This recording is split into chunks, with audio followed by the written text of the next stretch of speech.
আজকে চলে এলাম বৃহস্পতিবারের একটা নিরামিষ লাঞ্চ থালির ভিডিও তোমাদের সাথে শেয়ার করতে। তো কাল অবধি তো বাড়িতে তেমন কোনো সবজিপাতি ছিল না, তাই জন্য আজকে সকাল সকালই বাবা বাজারে গিয়ে অনেক রকম সবজি কিনে এনেছিল। তো সব মিলিয়ে শুক্তো হওয়ার কথা ছিল। তো ঠিকঠাক ব্যাপার, শুক্তো দিয়ে ভাত খেতে কিন্তু ভালোই লাগে।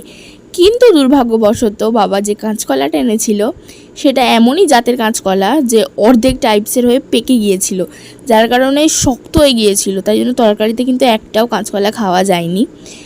আর যে বেগুনটা এনেছিল সেটা না ছিল স্বাদ, না ছিল গন্ধ, খেতে কিন্তু একদমই ভালো লাগেনি। আর বেগুনটা দিয়ে যেহেতু বেগুনি করা হয়েছিল তাই বেগুনিটার টেস্টও একটুকু হয়নি, তো তাই জন্য একটু হতাশ হয়ে গিয়েছিলাম। শুক্তোর ওই আলুটা, করলাটা আর পটলটাই যা খেতে পেরেছি, আর কাঁচকলা একটাও খাওয়া যায়নি। তো যাই হোক, তার জন্য একটু দুর্ভাগ্যবশত হতাশ হয়ে গেলেও শেষ অবধি লাঞ্চ থালির একদম শেষে তো চাটনি পাঁপড় ছিল, তো সেটা দিয়ে মনটা খুশি করতে হলো।